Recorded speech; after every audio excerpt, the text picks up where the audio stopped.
some people might think, oh, if you just print money, you're going to create inflation. Well, it depends.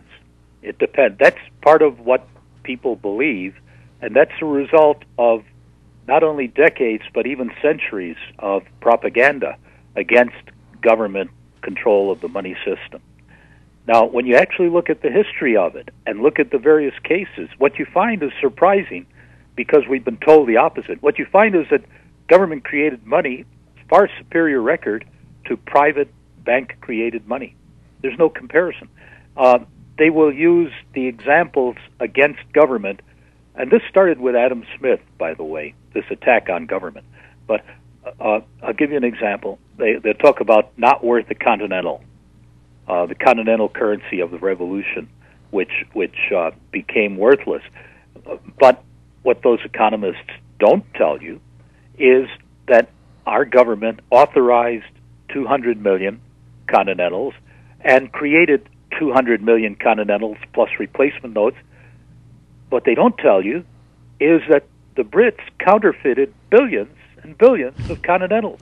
They destroyed our currency because it was working, wasn't it? I read that your essay, and it was working. It was working. It gave us a country.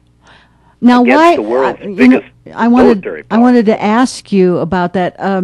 Why did when we were the colonies? What was Britain doing about not allowing us to have our own? Well, money? The colonies had a slight advantage. It took 3 months for word to get back and forth between the colonies and England, without phones. Right. And they would create paper money. They discovered this after Boston did it in 1690. They issued what were called bills of credit. Again, the wrong name for it. It was money. And that revolutionized things in the colonies because until then it was a very difficult situation. Britain and Holland had laws against sending money to the colonies. So you had an educated people without a money system. So they tried everything.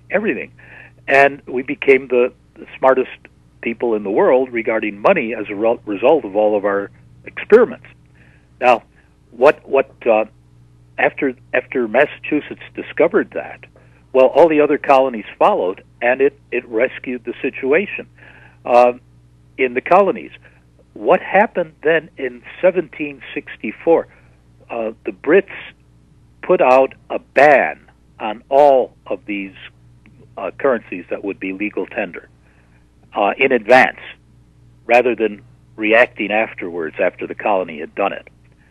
And that ban is probably the main thing that led to the Declaration of Independence from Great Britain, because we saw those monies in action and they worked. And they worked. Now, regarding the inflation question, because that's an important question, because that's the attack that will be made always whenever the government, someone proposes that the government fulfill its monetary responsibility and provide a money system. What the financiers always say is, that would be inflationary. Now, it depends on what the new money is used for. If you put it into buying up existing real estate, then it's going to be inflationary on the existing real estate, and that's what has happened with the real estate bubble. If you put it into producing stuff, it's not inflationary because you end up having the stuff. Right. Like the road, the bridge, the levee. Yeah, and a new road makes everybody more efficient. A bridge, you ask the people in Minneapolis right now what life is like, people who used to use that bridge that came down, and they'll tell you how inconvenient it is. Infrastructure is not inflationary, done properly. Okay, well, we have another caller on with a question, so 522-8255 is our number. And caller, do you have a question for Stephen? I do, Dead Rock. Okay. Hi. My name's Chris. Hey, what about tulips? Who? I heard you talking about Holland, and I think about how we use currency as different things. And after tulips died, Oh, the tulip. The tulip mania. true. Mania. Yeah. Well, Yeah. there's Okay, another. I'm going to let you go at that, man. Okay. Well, that's. I guess we shouldn't put our Social Security funds into tulips either. Even though I'm Dutch, I agree. I think the tulip market was entirely privatized, by the way. When was the tulip mania? Was that in the 17th century too? 1600s, 1670 maybe. I don't have the exact date in front of me. I didn't focus too much on the tulip thing. Right. That's interesting. I did when I was in college, I did a play called The Miser by Moliere, and he wrote it in the 1660s. Yeah. And I played the marriage broker Frosine, but this miser had all this money or this bunch of gold and things like that, but he didn't want to do anything with it. Yeah. And I was wondering if that was interesting. I wish now that when I did the play that I actually knew something about monetary money. Yeah. Because it seems like Moliere must have known something if this was in the 1670s or something like that. Could well be. And since the money factor is so important, it really changes one's outlook on almost everything. Wow. Now, I'll give another case of inflation, okay, and why that's not a good argument against government, why it's a false argument against government money. Let's take the greenbacks, okay? Okay. When you hear the word greenback, what comes to mind because of propaganda is worthless paper money and inflation. But when you actually look at the situation, our government authorized $450 million. They created exactly $450 million, and the printing had advanced so that they could not be counterfeited. There was no counterfeiting of the greenbacks.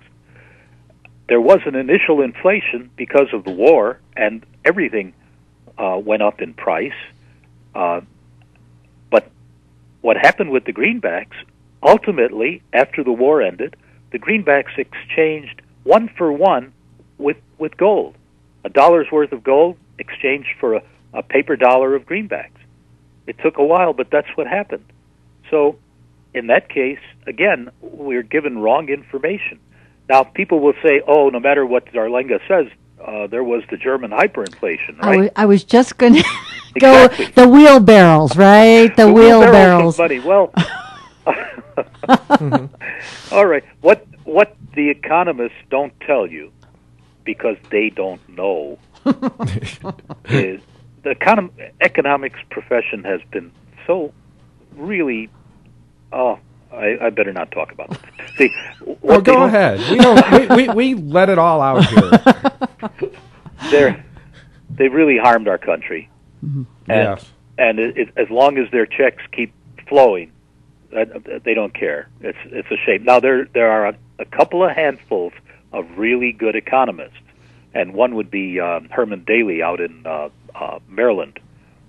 He wrote the book with John Cobb called For the Common Good. And if you get the second edition of that book, you find a monetary appendix which is perfect and beautiful and right along the lines of what we do. Now, regarding the German marks, though,